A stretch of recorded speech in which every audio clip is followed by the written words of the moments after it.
Hello everyone and welcome to another Poppy Playtime theory video and an explained video. In today's video we're going to be talking about the new Chapter 3 teaser that was recently released. And yes, this trailer is official. I know people have been somewhat hesitant thanks to the number of fake trailers over the last few months, but I can confirm this trailer is legitimate. But of course, before we get into this video, I just want to mention that this video may contain spoilers for Poppy Playtime Chapter 1, 2 and potentially 3. So proceed with caution, and also while we're on the topic, if you love this type of content and want to see more, make sure you hit subscribe and like on this video, as it really helps me engage with what you like to see and what I'm doing well, and it will help the channel grow. And speaking of helping, you can also use my code It's Just Jord on the Poppy Playtime merch store and grab yourself 10% off any order with my code. But anyway, shameless self-promotion out of the way, let's get into the actual theory video and analyze the hell out of that teaser. So, the major thing that I wanted to talk about in this video is actually the speech that Elliot Ludwig made in this teaser trailer, and we know this is Elliot Ludwig as he states it during the speech. Also, another interesting point is actually the sound effects used on Elliot Ludwig's speech. From what I can tell, the old grainy effects on the audio would put his speech in around 1940s. Also, in addition to this, there is a tin-like sound on the audio which would indicate that Elliot Ludwig was a little further away from the mic, which again adds up because of the context that Elliot Ludwig was talking in a speech, as if he's giving some sort of press conference. And as we learn further into the speech, this is because it's the announcement of Playcare, Playtime Co.'s very own on-site orphanage. Those poor souls. But what's interesting is that I believe this speech was very early in Playtime Co.'s history, back when the intentions of Playtime Co. were pure, and it was after Playtime Co.'s biggest toy, Poppy, and at a time when Elliot Ludwig was not obsessed with bringing the family member that he lost back. As we know, Elliot lost his family member around the 1960s, and from the quality of the speech, I would assume that this was made in the 1940s. And this is where I find something rather interesting. We know that Poppy was a success and basically put Playtime Co. on the map. And Poppy was made in the 1950s, so it fits nicely in between where our audio is took from and the family member's death. And I think the image that Mob Games shared, don't worry, I'll have it referenced in the video, so you're seeing the image I'm referring to right now. The image of Elliot taking the photo of what I theorize is his daughter and Poppy. It seems to be a photo with more of a family intention rather than a more of promotional piece. This is one for the memory books, if you will. And I think at the moment, as it stands, they don't want to reveal the daughter's face as of yet. So, of course, the image is cropped. I think this image is supposed to mark that moment in Elliot's life as an achievement of what he made with the Poppy doll. And it appears that, of course, his daughter is going to receive the first ever Poppy doll. And again, I think this is where this image comes from. But a few years after this image is took, the tragedy would occur and she would die. So, continuing the video, before we go any further, I just want to share with you the actual text that Elliot Ludwig speaks without the effects. So, he says the following. There is nothing more gratifying to my soul than being the reason for a child's smile, to be the spark that ignites all their hopes and dreams. We owe everything to these children. This company and its toys would be nothing without them. That is why it is with enormous pleasure that as the founder of Playtime Co., I announce Playcare, our very own on-site orphanage. A child should never be left unloved, never without a hand to hold when they see a monster in their closet. May Playcare bring joy, inspiration and smiles to every child who enters these doors.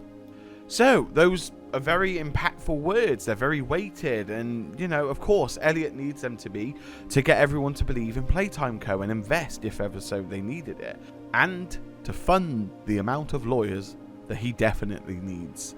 So, the first one being, there is nothing more gratifying to my soul than being the reason for a child's smile. Now, I think because of the amount of talk about preserving people and souls in the game, I think Chapter 3 we're going to get even closer to this, and possibly how they even do it, and what also happens to the souls that they couldn't process. And the next one, to be the spark that ignites. And again, it's an interesting way of wording it. And what kind of hopes and dreams does Elliot hope to ignite within these kids? In a strange way, what if this message was more of a foreshadow towards how we might have to deal with potential enemies in Chapter 3? After all, it would be fitting, with the amount of gas or chemicals that's in the air indicated by the end of the teaser. Also the line, "This company and its toys would be nothing without them." I think it means a lot more than it appears at face value. I do actually think that without the souls of the children, they would not have been able to create the toys that were so magnificent and well advanced for their time, and were the sole reason that Playtime Co. did as well as it did. And of course, with the I Announce Playcare, our very own on-site orphanage, a child should never be left unloved. Playtime Co. has now found itself unlimited test subjects. It's no wonder the medical base saw its share of horror or even being used in the first place, and it also indicates why it's where it is within the layout of the factory. It's right next to the water treatment. I mean, maybe a nurse's room should really suffice, but a whole medical ward in a toy factory is a little bit alarming, to say the least. But again, side note, we do have a theory coming out about that specifically, which I will revisit and finish scripting. It's just that I want to get all my ideas out for the teaser out first. So again, if you're interested in that medical bay theory or explained video, I don't know how I'm going to title it yet, make sure to hit subscribe with the bell on. And the next line I kind of find unsettling is that never without a hand to hold when they see a monster in their closet. And I don't know why, but my first assumption is I actually think Playco are not only providing you the toys for comfort, but what if they are the sole reasons for the monsters in the closet anyway at this point? Or we could just take it at face value and assume that Elliot Ludwig is giving us a very sincere message. Of course, he has a daughter, he knows how children behave and what they go through when they're scared in the night.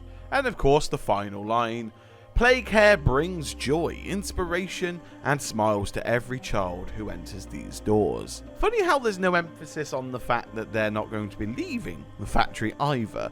So not the, oh, we're going to bring them in and we're going to give them a loving family and a place to stay warm and rested, but then they can go on and be who they want. No, they're coming to the factory and that's that. You don't know what's going to happen after. That's that. Although with the amount of screams that we heard at the end of this teaser, I think we know what's going to happen. So, like I said before, I think Elliot Ludwig's speech is a little bit heavier than we first think. Again, as I mentioned earlier, I think the speech was made when Playtime Co. was at its purest, when everything that the factory did was for the children and for fun. Not so much now, though. So, of course, the teaser's a massive thing, and on the forefront of this teaser is this mask. So, of course, we need to talk about the mask. The gas mask looks as if it's pulled from World War I or World War II, but I don't think these give it any indication of what type of mask it is, as I think this is a full face mask, and it's made in-house at Playtime Co. Very odd for a company that makes toys to be making these highly functional filtration respiratory masks. But anyway, and I say this because I think the mask's design fits into the theme of Playtime Co. But it's the overuse of the filters for me. Most gas masks only use about 1 to 2 canisters for the filtration, but from the images that we see, there are 2 large ones and 1 regular sized one. This indicates to me that whoever or whatever is using this mask is in a toxic or a chemical enhanced environment for a long time, perhaps even days. But you do have to wonder, what on earth are they putting in the air to require such filtration? And that's meant to be a level for kids, right? You know, play care, not you die there.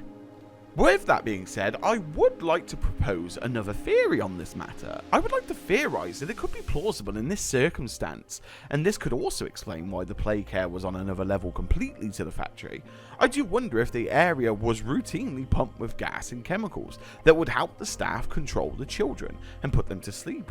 Perhaps this is why they would regularly carry out tests to check if the combination of chemicals and gas that they use would affect the children's abilities. Perhaps Playtime Co. already knows that this does affect the brain of adults, but they are developed. But the developing brain of children is unknown. There could be a few children that have a reaction or children that don't have a reaction. Again, this is probably why the medbay was so busy. I also think this is a pretty good indication at the end of the teaser with the screaming of the children. Perhaps the screaming is the moment the children see a figure with the gas mask on approaching them and they begin to spray, or the moment the gas falls from the ceiling or the chemicals form. So, of course, I think this mask is going to be a representation of another enemy that we could face down in Playcare, but what it might be is really interesting. It could be the first human that we meet down there. Only time will tell.